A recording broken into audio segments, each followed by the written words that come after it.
कृष्णेन सेवया उपदेशिन्ति ज्ञान ज्ञानेन सत्त्वदर्शिनः। ओम ब्रह्मानन्दं परम सुखदं केवलं ज्ञानमूर्तिं द्वन्द्वातीतं गगनसदृशं तत्त्वमस्यादिलक्षणम् एकं नित्यं विमर्मचलं सर्वादिसाक्षिभूतं भावातीतं त्रिगुणरहितं सद्गुरुं नमामि। गुरुर्ब्रह्मा गुरुर्विष्णु गुरुदेवो महेश्वरा गुरुसाक्षात् परब्रह्म तस्मै श्री गुरुवे नमः। जया संगतीने विराग झाला मनोदरीचा जडभास गेला साक्षात परमात्मा मज भेटविला विसरू कसा मी श्रीपाद पादुकांना विसरू कसा मी रामदास पादुकांना गुरु साक्षात परब्रह्म तस्मै श्री गुरुवे नमः। ओम नमो ज्ञानेश्वरा करुणाकरा दयाळा तुमचा अनुग्रह लाभलो पवन झालो चराचरी मी कलाकुसरी काहीच नीने बोलतो वचन्याची भाविका तुमचा अनुग्रह लाभलो पवन झालो चराचरी एका जनार्दनी तुमचा दास त्याचे आस पुरवावी तुमचा अनुग्रह लाभलो पवन झालो चराचरी। प्रस्तुत प्राप्त या ठिकाणी आजचा जो अवसर आहे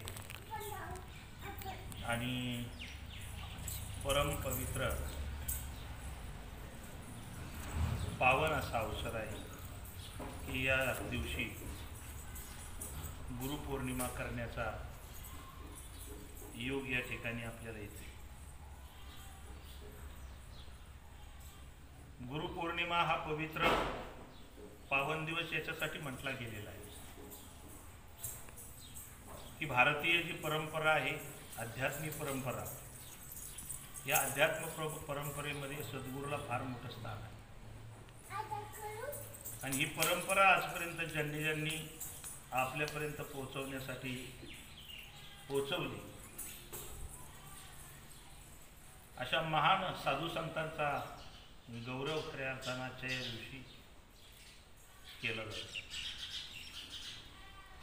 भारतीय परंपरेमध्ये खऱ्या अर्थानं ज्ञान सर्वश्रेष्ठ सांगितलेलं आहे।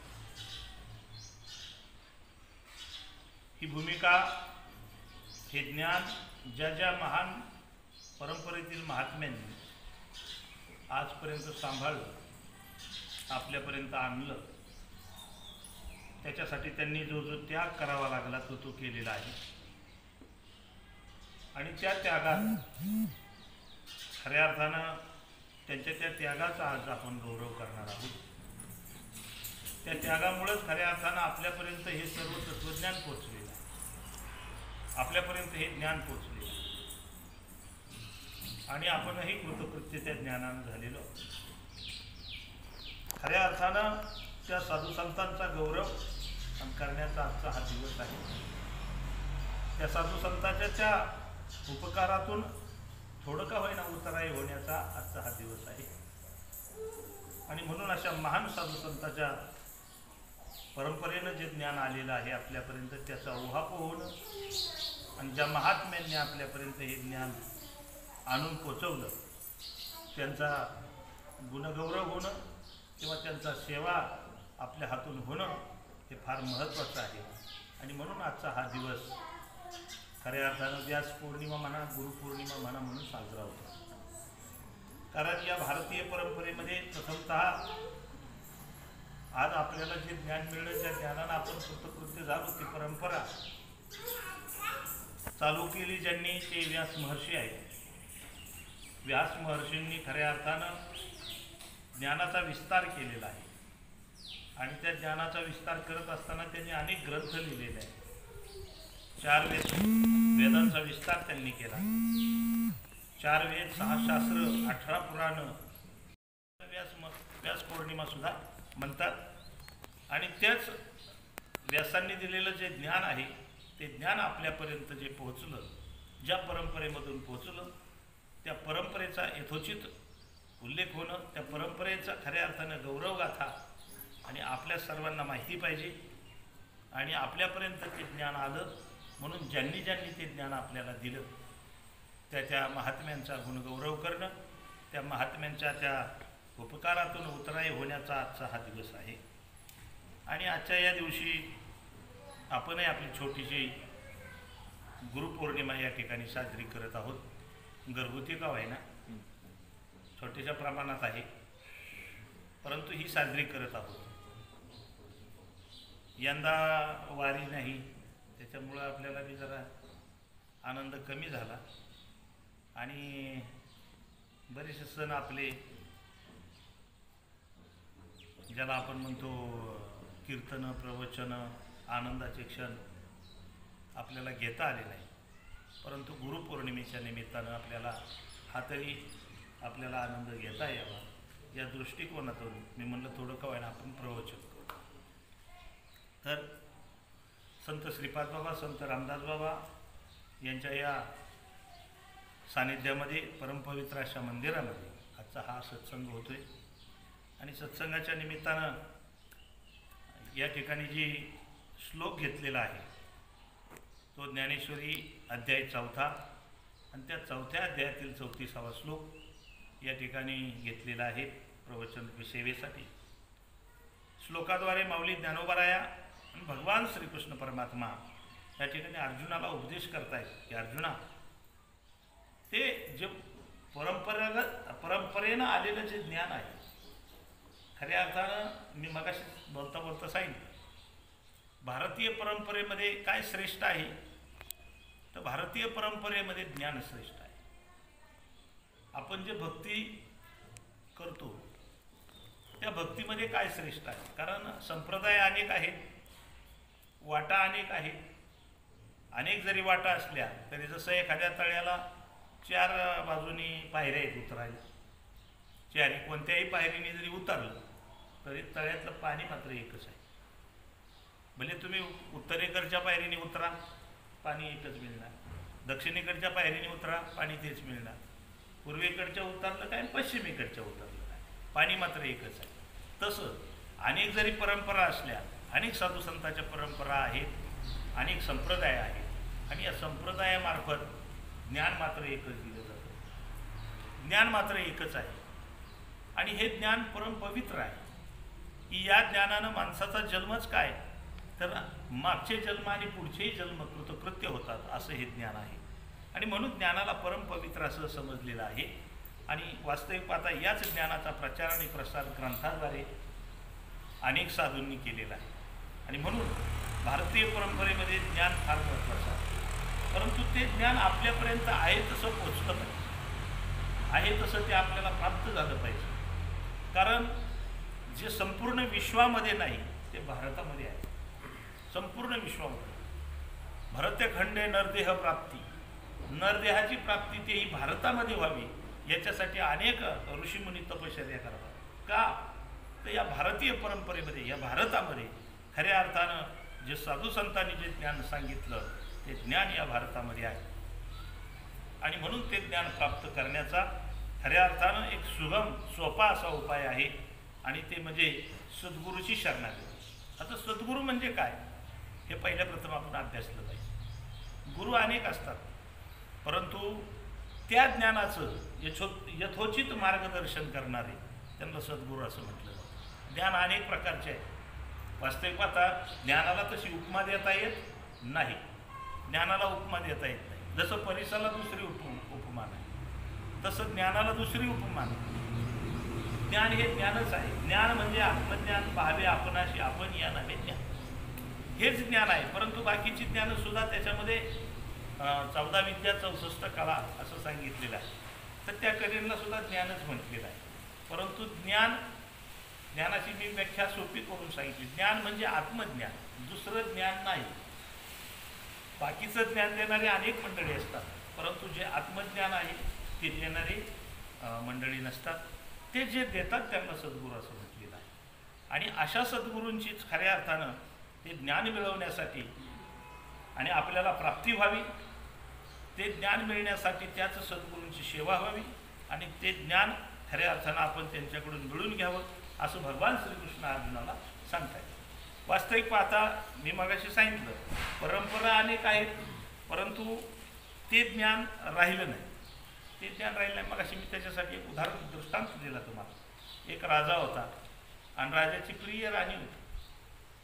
त्या राणीला फुलं पूजेसाठी लागायची आणि म्हणून मग त्या राजानं लांबून एक फुलाची झाडं आणली आणि ती एका ठिकाणी लावली. लावल्याच्या नंतर ती फुलं राणी तोडायची आणि देवाची पूजा करायची. काही दिवसानं राजा राणी दोघं मरून गेली. या जगातून निघून गेल्याच्या नंतर त्यांची मुलं आली. ती बागही संपली, पण शिपाई मात्र 2 तिथं ठेवायचे. त्याचा तो नातू होता, म्हणजे ज्यांनी फुलं लावली त्यांचा तो कोण होता? नातू होता. नाताने चौकशी केली किंवा हे 2 शिपाई इथं का विनाकारण ठेवली जातात दरबारीने. म्हणून त्या शिपायांना विचारलं तर शिपाई म्हणजे आम्हाला काय माहीत नाही, फक्त उभं राहायचं म्हणून राहतोय आमची ड्युटी लागते. मग त्या नातवानी चौकशी केली जुन्या लोकांच्याकडे की काय भानगड व्हायचं, हे 2 शिपाई ठेवायचं काय कारण. त्यांनी सांगितलं इथं राणीला फुलं लावली होती, राणीला पूजेसाठी लागणारी फुलं इथं लावली होती, पण राणी निघून गेली, फुलंही निघून गेली, पण जी परंपरा शिपाई ठेवायची आली ती परंपराच फक्त राहिली. फुलं नाही राहिली, राणी नाही राहिली, राजा नाही. तर ज्या ज्ञानाचा प्रचार आणि प्रसार करण्यासाठी आद्यशंकराचार्यांनी 10 आखाड्यांची निर्मिती केली, ज्या ज्ञानाचा प्रचार करण्यासाठी माऊली ज्ञानोबरायांनी खऱ्या अर्थानं सर्व संप्रदाय एकत्र आणले की त्या ज्ञानाचा प्रचार व्हावा. परंपरा चालू राहिली पण ज्ञान मात्र संपून गेली. म्हणजे परंपरा चालू राहील शिपायांची, परंतु तिथं फुलं मात्र नव्हती, उद्देश मात्र काहीच नव्हता. तसं ज्याचा काही उद्देशच नाही असा परमार्थ करण्यातही काही रंग नाही. लोक करतात, आता बरीच परमार्थ करतात, परंतु ज्ञान ही परमार्थ आहे. ज्ञानाशिवाय चाललेला परमार्थ आहे. आणि ज्ञानाशिवाय जो परमार्थ चालतो ते जसं अंधाऱ्या रात्रीचा प्रवास माणूस करतो. काय अंधाऱ्या रात्रीला माणूस प्रवासाला निघतो, पण हातामध्ये जर बॅटरी नसेल तर त्याला जेवढं धोका असते, किती धोका असतात त्याला. गटारात पाय जाईल पहिला धोका, ठेच लागेल दुसरा धोका, मध्ये साप बीप आडवा येईल तिसरा धोका, इचू काटा चावल 4था धोका, चोरटी आडवं येतात 5वा धोका. किती धोके आहेत त्याला. अंधारामध्ये प्रवास करणाऱ्या माणसाला जेवढे धोके आहेत तेवढंच ज्ञान नसून परमार्थ करणाऱ्या माणसाला तेवढेच धोके आहेत. ज्याला ज्ञान नाही आहे परमार्थाचं पण परमार्थ तो करतोय त्याला तेवढेच धोके आहेत. आणि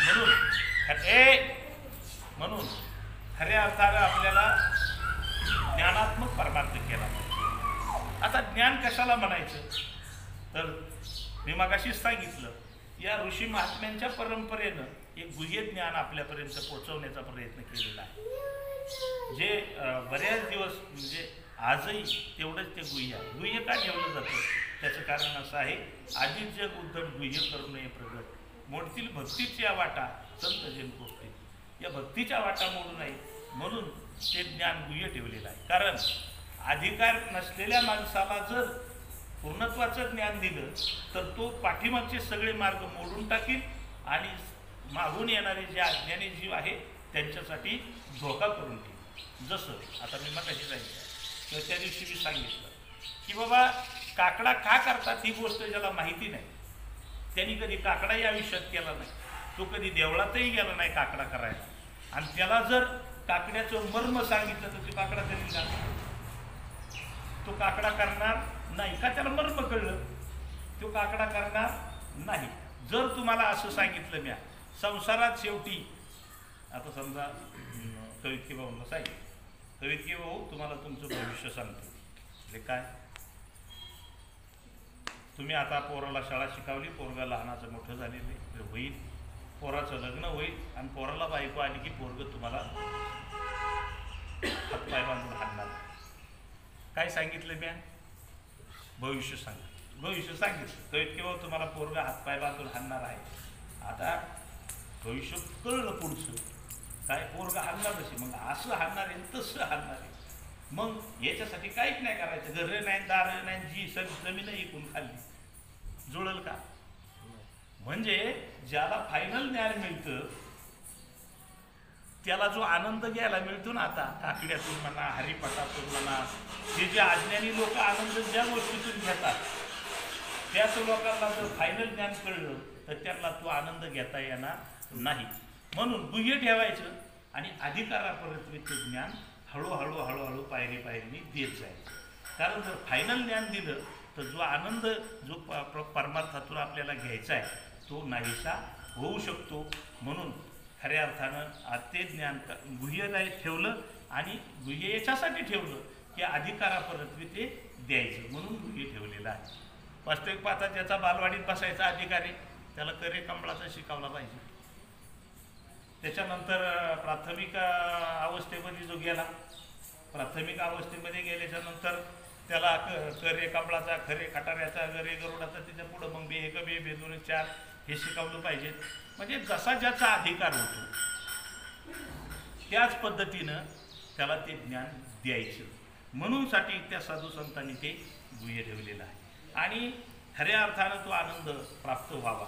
संसाराचा आनंद प्राप्त होण्यासाठी भविष्य समजण्याची काही गरज नाही. जर भविष्य समजलं तर संसाराचा आनंद जसा समाप्त होतो तसा ज्यावेळेस त्याला पूर्णत्वाचं ज्ञान एकदम प्राप्त होतं अधिकार नसतानाही त्यावेळेस त्याचा थोडा थोडा जो परमार्थातून आपल्याला जो आनंद घ्यायचा आहे तो आनंद नाहीसा होतो. आणि म्हणून साधू संतांनी त्याची एक परंपरा बनवली आणि अधिकारापर्यंत त्याला ज्ञान द्यायचं. मग हे ज्ञान आता आपल्यालाही पाहिजे. कारण आपणही जन्माला आलो आणि भारतीय परंपरेमध्ये जर आपण जन्माला आलो असेल, भरतखंडात आपण जर जन्माला आलो असेल तर मग मात्र आपल्याला ज्ञान प्राप्त केला तरच माणसाचा आकार काय. कारण साधू संतांनी सांगितलेले पाहुनी मनुष्यपणा जो न साधी ब्रह्मज्ञाना तो दाढीचा मेढा जाना विषय आचरणा विचारतो. वास्तविक पाहता ज्ञान प्राप्त करायचं जर सोडलं तर बाकीचं माणसाने किती काही जरी प्राप्त केलं तर ते जनावरासारखंच आहे. बघा बरं, गोष्ट जर केली, ज्ञान जर वगळलं आणि ज्ञान वगळल्याच्या नंतर इतर गोष्टी ज्या काही शिल्लक राहिल्या त्या काय राहिले शिल्लक, तर 4 गोष्टी शिल्लक राहिल्या. काय? आहार, निद्रा, भय, मैथुन. काय काय शिल्लक राहिले? आहार, निद्रा, भय, मैथुन. आणि हे तर सगळेच घेतात. मग गाढव बी आहार घेत नाही का? गाढव बी निद्रा घेत नाही का? भय गाढवाला नाही का? गाढवाला पोरं होत नाहीत का? म्हणजे हे बाकीचे इतर सगळे जनावरं जी गोष्ट घेतात तीच फक्त माणसाने घेतली. पण माणसाच्या देहाला विशेष असं असणारं ज्ञान मात्र त्याने घेतलं ना. 4 आहार, निद्रा, भय, मैथुन 4 योनिशी सब समान परी मनुष्य देहीचे ज्ञान आघात जाणं सारखे. पण माणसाच्या देहाचं ज्ञान मात्र आघात आहे आणि म्हणून असं ज्ञान आपल्याला प्राप्त झालं पाहिजे. मग आता नेमकी ज्ञानाची व्याख्या काय करता येईल बा? आणि हे ज्ञान देण्यासाठीच खरं तर वास्तविक पाहता इथून पाठीमागच्या संतांच्या जेवढ्या काही परंपरा आहेत त्या सगळ्या परंपरा झटल्या हे ज्ञान प्रत्येक जीवापर्यंत जाऊन पोहोचावं म्हणून. कारण हे ज्ञान ज्या वेळेस प्रत्येक जीवापर्यंत जाऊन पोहोचतं त्याच वेळेस माणूस हा माणूस होतो. नाही तरी काय थोडी श्वान सुकरे बापू. या ज्ञानाचं एवढा आघात पण आहे खऱ्या अर्थानं, तरच तो माणूस होतो. तुम्ही माणूस आहात, गुरुदत्त गोसावी माणूस आहे, परंतु त्याच्याकडे जर ते ज्ञान नसेल तर त्याला माणूस म्हणता येत नाही. त्याला प्राणी म्हणू आपण, फार तर फार काय म्हणू, प्राणी म्हणू, मनुष्य प्राणी बरोबर. पण त्याला माणूस पूर्ण माणूस नाही म्हणता येत. म्हणून ज्ञानाला एवढं महत्त्व आहे की माणसाला पूर्णत्व प्राप्त होण्यासाठी ज्ञानाची गरज आहे. माणूस परिपूर्ण होण्यासाठी ज्ञानाची गरज आहे. आणि म्हणून आपल्याला ज्ञान कळलं पाहिजे. कारण हे ज्ञान एवढं महत्त्वाचं आहे की ज्याच्यासाठी खऱ्या अर्थानं आता एक गोष्ट तुम्हाला मी सांगतो. मग अशी आपला विषय झाला. वास्तविक पाहता आपण सर्वजण एका भूमिकेतूनच आलेलो आहोत. आपण सर्वजण, आपली सर्वांची एकच भूमिका आहे, वेगवेगळी भूमिका नाही. ज्यावेळेस आपण श्वास एकच घेतो, ज्यावेळेस आपण आहार सगळे एकच घेतो, श्वास घेतो, सूर्यप्रकाश एकच घेतो, बरोबर की नाही. त्या अर्थी आपल्या सर्वांना एकच कारण आहे. आलं का? या विश्वामध्ये यायचं एकच कारण आहे सगळ्यांचं. काय कारण आहे बाबा? तर पाठीमागले साधू संत सांगतात की बाबा आपण आनंद घेण्यासाठी या जगात आलो. कशासाठी? आनंद घेण्यासाठी या जगात आलो. आणि तो आनंद घेण्यासाठीच हे विश्व निर्माण भगवंतानी केलेले आहे असं ऋषी मुनी सांगतात. आता भगवंतानी म्हणण्यापेक्षा आता मी असा प्रश्न विचारतो की हे विश्व निर्माण झालं नव्हतं तेव्हा आपण काय होतो? आपण ब्रह्मच होतो. हे विश्व निर्माण झालं नव्हतं तेव्हा आपण काय होतो? आपण ब्रह्मच होतो. आणि जणू काही आपणच हे विश्व निर्माण केले. कशासाठी? ज्ञान घेण्यासाठी. आता वास्तविक पाहता आपण आपल्या प्रपंचापासूनच विचार करतो. मला सांगा, आपण आपल्या प्रपंचात घर बांधले कशासाठी? आनंद घेण्यासाठी, बरोबर की नाही? मग आपल्या प्रपंचात 4 पैसे आपण नोकरी करून आणतो कशासाठी? आनंद घ्यायचा. नंतर आपण बायको केली कशासाठी? आनंद घ्यायसाठी. नंतर पोरं झाली कशासाठी? आनंद घ्यायसाठी. शेती करतोय आनंद घ्यायसाठी, बरोबर का नाही? हे सगळं करतोय आपण आनंद घेण्यासाठी. म्हणजे जेवढं काही आपण रचलं तेवढं कशासाठी रचलंय? आनंद घ्यायसाठी. आणि भगवंतानी बी ही सृष्टी रचली कशासाठी? आनंद घ्यायसाठी. मग आनंद प्राप्त होतोय का त्याच्यातून? तर नाही होत. का नाही होत? तर ज्या उद्देशाने आपण ती सृष्टी निर्माण केली तो उद्देश आपला सफल होत नाही. आणि उद्देश का सफल होत नाही त्याचं कारण आहे अज्ञान. त्याचं कारण काय आहे? अज्ञान. म्हणजे आपण ज्याच्यासाठी इथं आलो, ज्या आनंदासाठी इथं आलो, माणसाचा जन्म घेऊन या ठिकाणी आलो, एकाचे 2 आपण झालो. आपण सर्व ब्रह्म होतो, परंतु ब्रह्मानं काय केलं? मायेचा आसरा घेतला आणि 2 पण झाले, बरोबर? आणि कशासाठी? तर आनंद घ्यायसाठी. पण तो आनंद काय आपल्याला प्राप्त झाला नाही. आणि का होत नाही याचं जर कारण काय असेल तर अज्ञान. म्हणून हे अज्ञान संपलं पाहिजे आणि ज्ञान निर्माण झालं पाहिजे. ज्ञान निर्माण होण्यासाठीच या साधू संतांच्या परंपरा आहे. आणि खऱ्या अर्थानं त्या ज्ञानाचं ज्या दिवशी पूर्णत्व होतं त्या दिवशी आपणच देव होतो. काय होतो आपण? आपणच देव होतो. म्हणजे आपण देव नव्हतो असं नाही. आपण देव कालही होतो. आपण देव आजही आहोत, सिद्ध आहे ते. आपण देव नाही आज देवच आहोत. आपण जरी किती म्हटलं, मगाशी मी गाडग्याचं उदाहरण सांगितलं. मातीचं कुंभाराने गाडगं केलं, मातीचं कुंभाराने बोळकं केलं, मातीचं कुंभाराने रांजणी केला, मातीचं कुंभाराने तुम्ही 1000 नावं दिली त्याला, काय दिली? पण ते सरते शेवटी काय आहे? मातीच आहे. तसं या विश्वात हे वेगवेगळे आकार जरी घडवले, या विश्वामध्ये हे वेगवेगळे आकार जरी घडवले, आकार जरी दिसायला वेगळे असले, नावं जरी तुम्ही वेगवेगळी ठेवली असली तरी सूत्र मात्र एकच आहे त्याचं. ते ब्रह्मच आहे सगळं. ही दृष्टी येणं ह्याला ज्ञान असं म्हणायचं. आणि ही दृष्टी आपल्याकडे ज्यावेळेस येईल ती दृष्टी देण्यासाठीच खऱ्या अर्थानं साधू संतांनी जन्मभर आपल्या आटापिटा केलेला आहे. आणि ते ज्ञान आपल्याला प्राप्त झालं पाहिजे. म्हणून ज्ञानाची व्याख्या करताना साधू संत म्हणतात ज्ञान म्हणजे दुसरं तिसरं काय नाही. ज्ञान म्हणजे आत्मज्ञान. पाहावे आपण अशी आपण या नावे ज्ञान. आता हे ज्ञान जोपर्यंत भेटत नाही तोपर्यंत परिपूर्णता आपल्या आयुष्याला येणार नाही, हे निश्चित आहे. म्हणून आता आपल्याला ज्ञान प्राप्त करायचं. मग आता ज्ञान प्राप्त करायचं म्हटल्याच्या नंतर ते ज्ञान कुठंतरी असलं पाहिजे किंवा ते ज्ञान कुणाजवळ तरी आहे असं आपल्याला कळलं पाहिजे. तर ते ज्ञान कुठं असतं बा? हमखास ते ज्ञान कुठं असतं? तर भगवान परमात्मा म्हणतात, माऊली ज्ञानोबा सांगतात की ते ज्ञान गुरु आहे तिथं ज्ञान 100% असणारच. जसं तिथून धूर निघतोय, धूर निघतोय याचा अर्थ तिथं अग्नी, बिडी आपली पेटणार, बिडी पेटवाय पुरता तरी अग्नी असणार. जिथं धूर निघतोय तिथं. तसं ज्या ठिकाणी संत आहेत, ज्या ठिकाणी गुरु आहेत, त्या ठिकाणी ते ज्ञान आपल्याला प्राप्त होणार. आता ज्ञान कशासाठी पाहिजे हे तुम्हाला मी आधी सांगितलं. कशासाठी? माणसाच्या जीवनाला पूर्णत्व यावं. नवे नवे माणसाचा जन्म मिळण्याच्या नंतर तो पूर्णत्व व्हावा, त्याला समाधान प्राप्त व्हावं, त्याला शांती प्राप्त व्हावी, त्याला आनंद प्राप्त व्हावा, स्वस्वरूपी जाण्याचा योग यावा. ह्या माणसाच्या जन्मामध्ये यावा आणि त्याला तो आनंद प्राप्त व्हावा, याच्यासाठी खऱ्या अर्थानं ज्ञानाची गरज आहे. कारण जोपर्यंत ते ज्ञान आपल्याला प्राप्त होत नाही तोपर्यंत आपल्याला तो मनुष्य जन्माचा आनंद प्राप्त होणार नाही. आणि तो आनंद प्राप्त करण्यासाठी ज्ञानाची गरज आहे आणि म्हणून ते ज्ञान आपल्याला प्राप्त झालं पाहिजे. आता ते ज्ञान आपल्याला प्राप्त झालं पाहिजे, पण ते कुणाकडे मिळेल बा? तर त्यांनी सांगितलं गुरु तेच ज्ञान. हो, जिथं गुरु आहेत ना तिथं ते ज्ञान 100% असणारच. आणि त्या ज्ञानानं काय होईल? ज्ञानी आत्मदर्शन. कोणचं ज्ञान? आत्मदर्शन योगाचं ज्ञान. आता आत्मदर्शन योग म्हणजे काय? मी कोण आहे.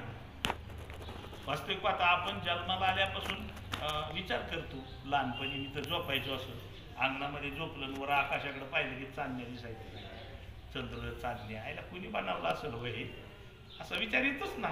याला कुणी बनवलं असेल बाई, सूर्य चंद्र चांदण्या या आकाश हे कुणी बनवलं असेल?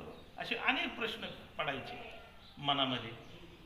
आणि तो चांदण्याचा आनंद घ्यायचा राहायचा लांब, आणि त्या प्रश्नानेच डोक्यात कल्लोळ उठायचं. बरोबर ना?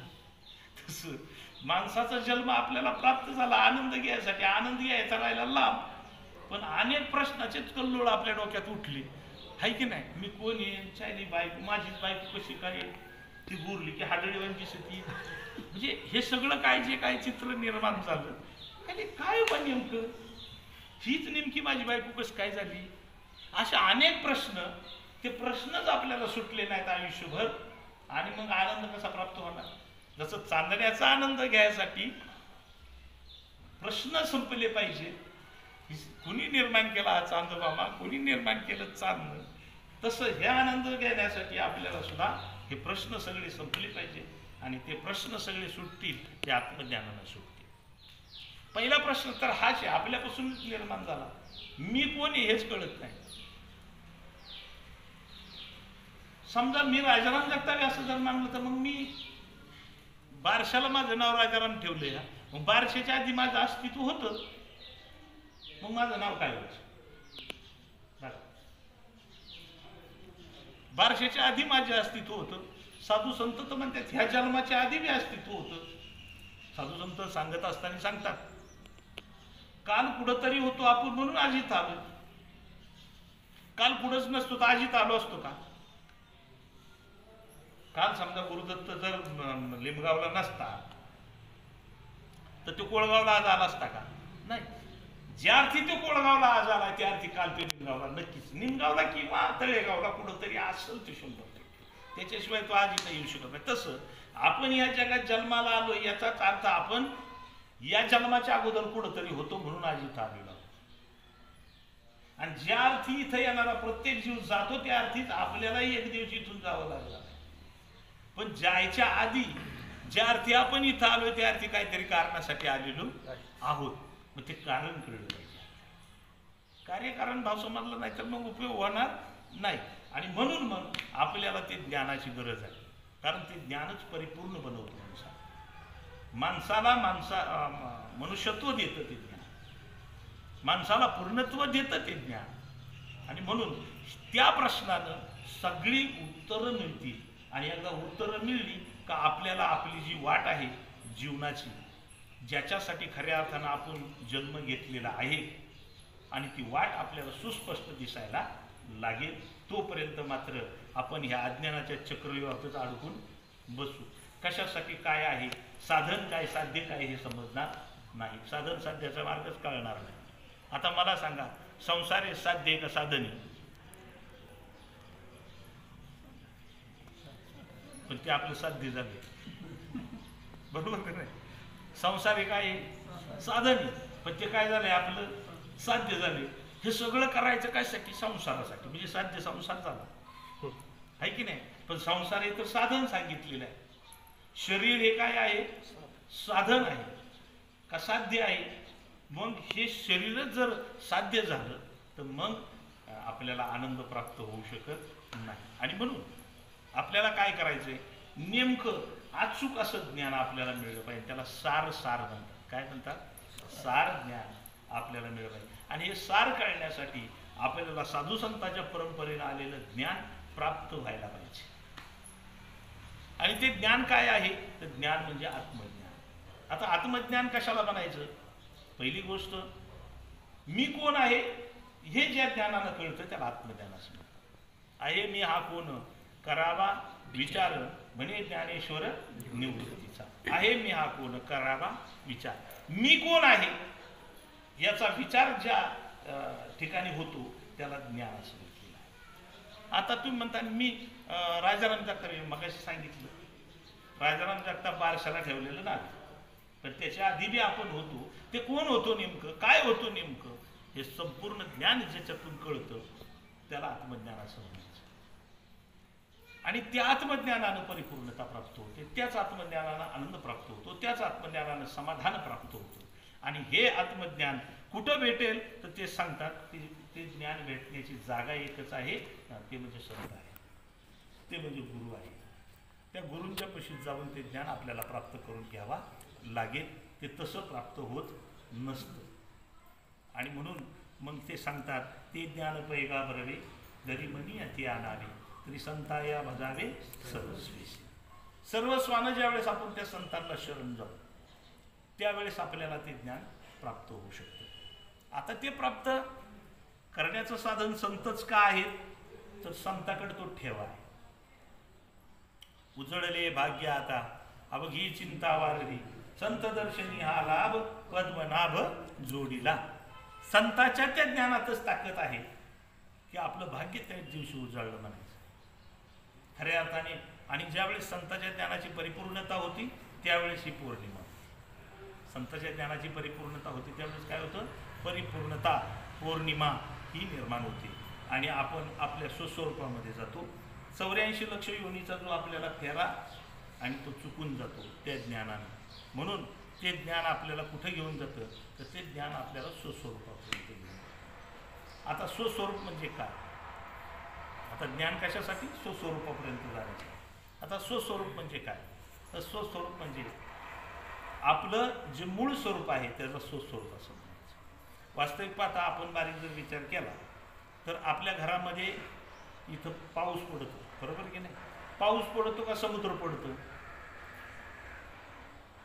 पाऊस पडतो का समुद्र पडतो? बारीक विचार केला तर समुद्र पडतो, पण आपण त्याला नाव काय दिले? पाऊस. वास्तविक पाहता हे आभाळातून चाललंय ते ढग चालल्यात का समुद्र चाललाय? समुद्र चाललाय, पण नाव काय दिले? ढग दिले. वास्तविक पाहता वाफ होते पाण्याची, तिला आपण नाव काय दिले? वाफ नाव दिले, पण ते काय आहे? समुद्रच आहे, बरोबर की नाही? वास्तविक पाहता समुद्र आहे, पण आपल्याला वरवर पाण्यामुळं ते वेगळं भासतं. तर त्या ज्ञानानं जर पाहिलं तर मूळ ज्ञान होतं, म्हणजे मूळ त्याचा गोष्ट कळते. कोणत्या ज्ञानाने? जे साधू संतांचं जे ज्ञान आहे त्याने जर पाहिलं तर मूळ गोष्ट कळते. ढग आहे का समुद्र आहे? तर समुद्र आहे. हे कशानं कळलं? तर ते साधू संतांच्या ज्ञानानं कळलं. त्यालाच स्वरूप ज्ञान असं म्हणतात. त्यालाच काय म्हणायचं? स्वरूप ज्ञान असं म्हणतात. आणि म्हणून मग आपल्याला आता त्या स्वरूप ज्ञानाची प्राप्ती करून घ्यायची. आता ती सहजासहजी एवढी होणार नाही, पण प्रपंचात राहून राहून काही गोष्टी करायच्या. तर 4 गोष्टी तर आपल्याला करायच्या. आता आपण सर्व प्रपंची जीव आहोत, बरोबर की नाही?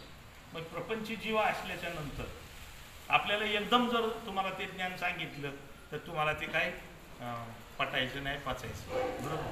आता जर तुम्हाला सांगितलं तुम्ही देवा, जुळल का? जुळल का? किंवा नाही, आता नाही जमणार. आता का नाही जमणार? सगळी बावचाळा बावचाळी होणार. ऐका नाही, सगळी बावचाळा बावचाळी होणार. कारण 3 लोक आहेत, 3 लोकांचं मार्गदर्शन असतं, 3 अधिकारी आहेत. त्याच्यामध्ये त्याला म्हणतात तीव्र अधिकारी. काय? तीव्र अधिकारी. एकाला म्हणतात मध्यम अधिकारी आणि एकाला म्हणतात मंद अधिकारी. आता आपण सर्वजण मंद अधिकारी आहेत. कोणत्या अधिकारी आहेत? मंद अधिकारी आहेत. आपण तीव्र अधिकाऱ्यात नाही. ज्याला काही आशा उरलेली आहे, काही आशा कशाची का व्हायला व्हायची, तो मंद अधिकारी. तीव्र अधिकारी कोणाला म्हणायचं? ज्याला या भौतिक जगतातलं काहीच आवडत नाही. काय? गेले आशा पाश निवारवणे. विषय तो त्यांचा झाला नारायण. न आवडे, काय न आवडे? जन न आवडे, धन न आवडे, माता न आवडे, पिता न आवडे, बायको न आवडे, पोरं न आवडे. त्याला काय म्हणायचं? पूर्ण वैराग्य संपन्न. ते असतो तीव्र अधिकारी. तो कसला अधिकारी? तीव्र अधिकारी. आता आपण कोणते अधिकारी? हे मंद अधिकारी. मग मंद अधिकाऱ्याचा जाण्याचा मार्ग आहे, त्या ज्ञानापर्यंत जायचा मार्ग आहे बरं का, मंद अधिकाऱ्याचा. मग मंद अधिकाऱ्याने काय करायचे? माणसाच्या जन्माला 4 आश्रम असतात. किती आश्रम आहेत? 4 आश्रम आहेत. पहिला आश्रम आहे ब्रह्मचारी आश्रम, दुसरा आश्रम आहे गृहस्थी आश्रम, तिसरा आश्रम आहे वानप्रस्थी आश्रम, आणि चौथा आश्रम आहे संन्यास आश्रम. इकडे बी संन्यासीच व्हायचे बरं का, पण इकडं सगळं भोगून संन्यासी व्हायचे आणि तिथं न बघता सगळं सोडून द्यायचे. आता ते कशाने सोडायचं असतं? ते अनुमान प्रमाणाने सोडायचं असतं. कशाने सोडायचं असतं? त्याला अनुभव आहे का? प्रपंचाचा अनुभव आहे का? नाही. मग तो कशाने अनुभव घेतला? त्यांनी अनुमान प्रमाणाने अनुभव घेतला. बरोबर आहे ना? माशी सगळ्या बसती, पण इस्त्यावर बसती का? बर, अनुभव प्रमाणाने बसत नाही का अनुमान प्रमाणाने बसत नाही? हा, अनुमान प्रमाणाने बसत नाही. इथं जर बसलो तर आपण शिल्लक राहणार नाही, हे अनुमान येते. तसं तो जो तीव्र वैराग्य असतो, ज्याला तीव्र वैराग्य आलेलं आहे, मरकट वैराग्य नको, तीव्र वैराग्य आलेला आहे, त्याला अनुमान प्रमाणाने त्यानं हा संसार सोडून दिलेला असतो.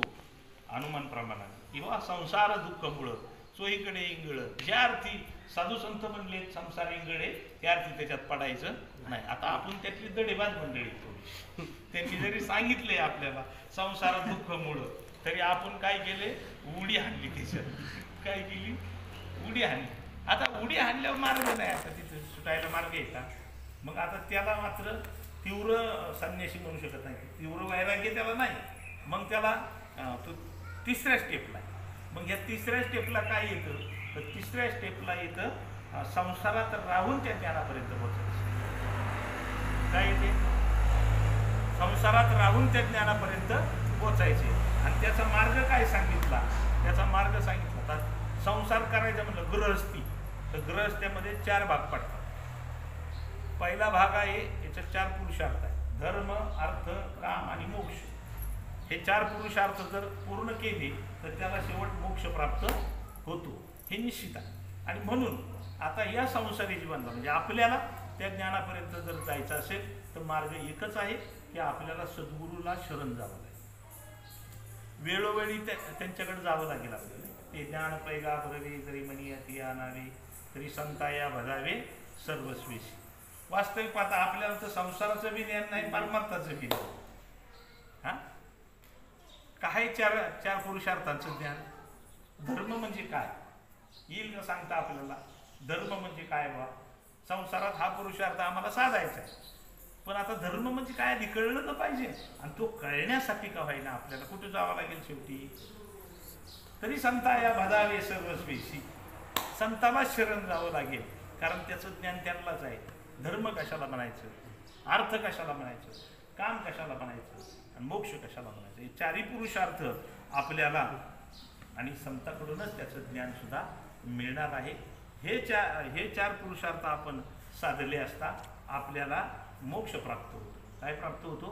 मोक्ष प्राप्त होतो. आणि तोच मोक्ष प्राप्त करण्यासाठी ज्ञानाची गरज आहे. कारण मोक्ष कशाने प्राप्त होतो? मोक्ष कोणत्याही कर्माने प्राप्त होत नाही. मोक्ष कसल्या यज्ञाने प्राप्त होत नाही. मोक्ष कुठं तीर्थयात्रेला जाऊन प्राप्त होत नाही. मोक्ष किती वाऱ्या केल्या तरी प्राप्त होत नाही. मग मोक्ष कधी प्राप्त होतो? मोक्ष प्राप्त होतो गुरुच्या ज्ञानाने. कशाने प्राप्त होतो? आपण म्हणतो ना, ध्यान मूलम गुरुभूत, पूजा मूलम गुरुपद, मंत्र मूलम गुरुवाक्य, मोक्ष मूलम गुरुकृपा. गुरुच्याच पूर्ण कृपेने म्हणजे गुरुच्याच पूर्ण ज्ञानाने आपल्याला मोक्ष प्राप्त होत असतो. आणि म्हणून आपल्याला काय करावं लागेल? तर संतांना शरण जावं लागेल त्या मोक्षासाठी. आणि म्हणून संसाराचा असो अथवा परमार्थाचा असो, दोन्हीही ज्ञान प्राप्त होण्यासाठी आपल्याला संतांची गरज आहे. असं ज्ञान प्राप्त झाल्याच्या नंतर आपल्याला जिवंतपणीच मोक्ष मिळतो. वास्तविक पाहता त्याची एक प्रक्रिया आहे आणि ती प्रक्रिया आपल्याला कळली पाहिजे. ते सांगतात, समाधी हारीची समसुखे गेली न साधेल जाण द्वैत. आणि ही द्वैत बुद्धी आणि समान बुद्धी या दोन्ही गोष्टी ज्ञानाने होतात. कशाने होतात? द्वैत बुद्धी निघून जाते. कशाने? आता कळलं आपण सर्वजण एकच आहोत. एकाच सोन्याचे हे तुकडे आहेत. वास्तविक पाहता नावं फक्त वेगळी आहे. नाकात नथनी आहे, कानात डुला आहे, गळ्यात मंगळसूत्र आहे, पण एकाच सोन्याचं तुकडं नाहीत काही. तसं तुम्ही आम्ही सर्वजण एकाच ब्रह्म्याचे अंश आहोत. भगवंत म्हणतात, मम वंशो जीव लोके जीवभूता सनातन मनशष्टानी इंद्रियानी प्रकृतीस्थानी कर्षित. हे सर्वजण आपण आहोत, एकाच ब्रह्म्याचे अंश आहोत. बरोबर? फक्त नावं वेगवेगळी आहेत. नावं वेगवेगळी आहेत. मग ही समानता येण्यासाठी, ही द्वैत बुद्धी जाण्यासाठी कामाला काय आलं? आपल्याला ज्ञानच आलं ना. कामाला काय आलं? कशाने गेली द्वैत बुद्धी? ज्ञानानंच गेली. आणि दुसरी गोष्ट, सुख दुःख समाकृत्वाला भालाभो जया जय, याला समबुद्धी असं म्हणतात. बरोबर आहे की नाही? समबुद्धी घेता समान श्रेणी, किंवा समाधी हानीची समसुखेवी. समसुख कशाला म्हणायचं? दुःखात आणि सुखात ज्याची बुद्धी सम राहते. काय म्हटलं मी? दुःखात आणि सुखात ज्याची बुद्धी सम राहते, विषम होत नाही, त्याला समबुद्धी घेता समान श्रेणी किंवा समाधी हानीची समसुखेवी. अशी सुख आणि दुःख हे दोन्हीही समान झाले, त्याच्याकडे दोन्हीकडे पाहण्याची दृष्टी समान झाल्याशिवाय आपल्याला समाधी प्राप्त होऊ शकत नाही. आणि ती समाधी जोपर्यंत प्राप्त होत नाही तोपर्यंत आपल्याला पूर्णत्व प्राप्त होऊ शकत नाही. आणि ही दोन्ही साधण्याची जी काय कला आहे, ही दोन्ही साधण्याची जी कला आहे ही सद्गुरूच्या ज्ञानात आहे. कशात आहे? सद्गुरूच्या ज्ञानात आहे. म्हणजे समबुद्धी जी होती ती ही सद्गुरूच्या ज्ञानानंच होते. आणि सुखदुःख समाकृत्व आपण जे म्हणतो ना, तेही ज्ञानानंच होते. आणि दुसरी गोष्ट, समाधी लागण्यासाठी द्वैत पण जाणं गरजेचं आहे. मी तू पण जाऊ दे दुरी, एकती गोंगडी पांघरू हरी. हे द्वैत जाण्यासाठी सद्गुरूच्या ज्ञानाची गरज आहे. आणि म्हणून मी तुम्हाला ज्ञानाची गरज किती आहे आपल्याला हे सर्व सांगितलं. परंतु हे ज्ञान प्राप्त होण्यासाठी मात्र आपल्याला संताकडे जावं लागेल, संताची सेवा करावी लागेल. कारण भगवान परमात्मा म्हणतात, ते ज्ञान पैगाबरवे जरी म्हणी अति आणावे तरी संता या भजावे सर्वश्रेष्ठ. सर्वस्वानं संतांना शरणागती प्राप्त करावी लागेल. कोणते संत? जे ज्ञानाचा पुरठा, ते तर सेवा हा दारवंटा. जे ज्ञानाचा पुरठा आहे, म्हणजे ज्यांच्याकडं परंपरागत ज्ञान प्राप्त झालेलं आहे. परंपरागत ज्ञान.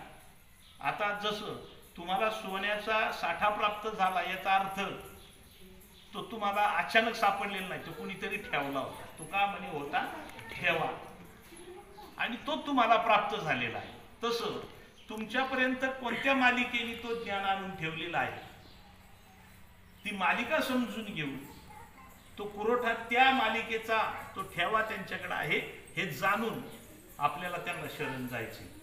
उग शरण जायचं नाही, उग कुणाला शरण जाऊन जुळणार नाही. जे ज्ञानाचा पुरवठा, तिथं सेवा हा दारवंटा. तिथंच दारवंटा म्हणजे उंबरा, तिथं सेवा करायची. तो सेवेचा दारवंटा पूर्णपणे ओलांडल्याशिवाय आपल्याला आत जाता येणार नाही.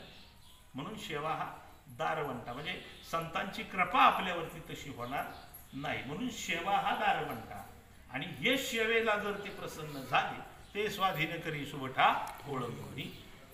आणि मग मात्र तुमची सेवा केल्या, तुमची सेवा पाहून ते प्रसन्न होतील आणि ते ज्ञान तुम्हाला प्राप्त करून देतील. म्हणून सेवा हा दारवंटा, ते स्वाधीन करी सुबठा ओळखणी. मग तनु मनु जीवे चरणाशी लागावे. म्हणून तन मन धनाने, तनु मनु जीवे चरणाशी लागावे आणि अगर्वता करावे दास्य सकळ. अगर्वता त्यांचं जर दास्य सकळ केलं मग अपेक्षित जे आपली तेही सांगतील. जेणे आपल्या जन्माचं कल्याण होईल, आपल्या जीवनाचं कल्याण होईल, जीवनाला आपल्या पूर्णत्व प्राप्त होईल. ज्याच्यासाठी जे आनंद घेण्यासाठी आपण या जगामध्ये आलो तो आनंद घेण्याला आपण पात्र होऊ. हे संपूर्ण गोष्टी संतांच्या ज्ञानानं होतील आणि म्हणून ते ज्ञान प्राप्त करण्यासाठी मात्र आपल्याला माऊलींनी सांगितल्या पद्धतीनं किंवा भगवान परमात्म्यानं सांगितलं तद्विधी प्रणिपातेन परिप्रश्ने शिवया उपदेशिते ज्ञान ज्ञानीन तत्व दर्शना. तर आपल्याला तिथपर्यंत जावं लागेल. मग आपला अधिकार ज्या ज्या पद्धतीचा असेल तो अधिकार लक्षात घेऊन आपल्याला ते ज्ञान आपल्याला प्राप्त करून देतील ज्या ज्ञानानं आपल्या जीवनाचं आपल्या जीवनाला परिपूर्णता प्राप्त होईल. ज्या ज्ञानानं आपण तो आनंद ज्या आनंद घेण्यासाठी आपण या जगात आलेलो आहोत. मी मगाशी सांगितलं आपण ब्रह्मच आहोत. आपणच हे विश्व निर्माण केलेलं आहे आणि कशासाठी निर्माण केलेलं आहे तर आनंद घेण्यासाठी निर्माण केलेलं आहे.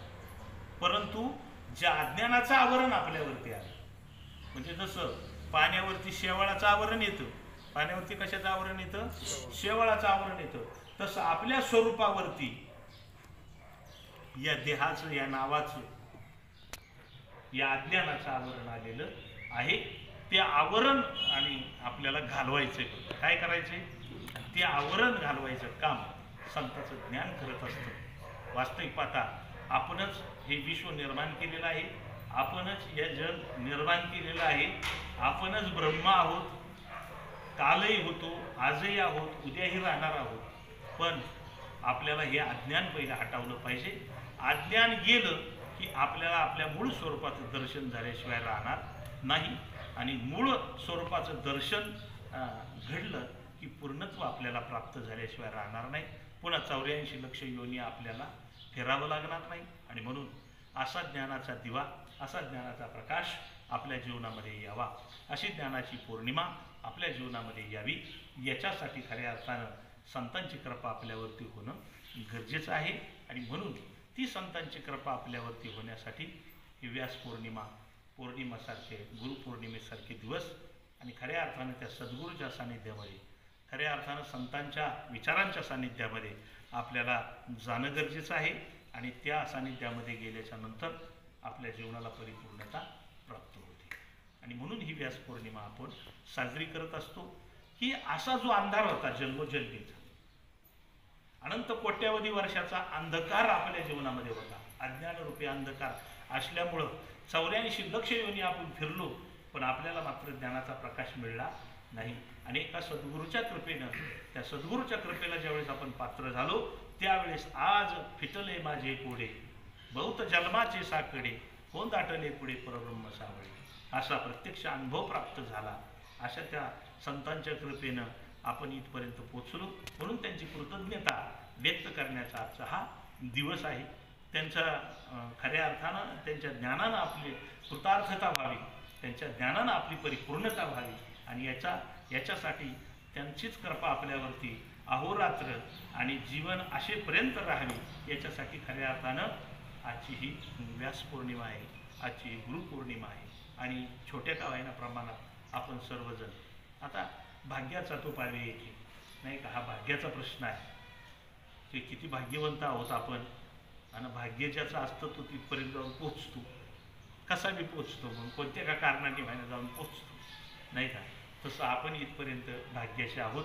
म्हणून या संत श्रीपाद बाबा, संत रामदास बाबा यांच्या या मंदिराच्या प्रांगणामध्ये आपण सर्वजण एकत्र आलो. जेवढ्यांना जमलं, बऱ्याच जणांची उत्सुकता होती. बाबा कालच्या धरून कोण चालली होती, बाबा मी येतो, बाबा मी म्हटलं तुम्ही काही गडबड करू नका, जिथं असताल तिथंच गुरुपौर्णिमा साजरी करा, तिथंच तुम्हाला ज्ञानप्राप्त होईल. गडबड काय करू नका, दुसऱ्याला त्रास होईल असं काय वागू नका आणि स्वतःलाही त्रास होईल असं काही वागू नका. आणि त्या योगानं छोटीशी का आहे ना, तुम्ही आलात सर्वजण, आपण ही गुरुपौर्णिमा या ठिकाणी साजरी करतोय. पुढल्या वर्षी चांगल्या पद्धतीने साजरी करू. आता मी जे जे काही ज्ञान सांगितलं, जे जे काही बाबांच्या कृपेनं मला कळलं ते तुमच्यापर्यंत आणून मांडण्याचा मी प्रयत्न छोटासा केलेला आहे. आता हेच ज्ञान तुम्ही अनेकापर्यंत न्यायचे आणि खऱ्या अर्थानं त्यांच्या जीवनालाही कृतार्थता प्राप्त करून द्यायची, हे तुमचं काम आहे. आणि म्हणून खऱ्या अर्थानं झालेली सेवा संत श्रीपाद बाबा, संत रामदास बाबांच्या चरणी, ज्यांनी खऱ्या अर्थानं या जीवनाला अर्थ आणला, ज्यांनी खऱ्या अर्थानं या जीवनाला जीवन ही संज्ञा प्राप्त करून दिली, त्याच संतांच्या चरणी, त्या सद्गुरूंच्या चरणी, माझे सद्गुरू प्रभाताईंच्या चरणी या ठिकाणी ही सेवा समर्पित करतो. आपण सर्वांनी आता पूजा अर्चा करायची आणि आरती झाल्यानंतर मग प्रसाद घेऊन आपापल्या घरी जायचे अशी विनंती करतो. माझ्या बुद्धीत जेवढं ज्ञान आहे तेवढं तुम्हाला देण्याचा मी या व्यास पौर्णिमेच्या निमित्तानं प्रयत्न केला. जे काय ऊन राहिलं असेल ते तुम्ही पूर्ण करून घ्या अशी विनंती आहे. आणि जे काय समजा ओव्हर झाला असेल ते माझी मला ते म्हणतात अशी विनंती करतो आणि या ठिकाणी थांबतो. पुंडलिका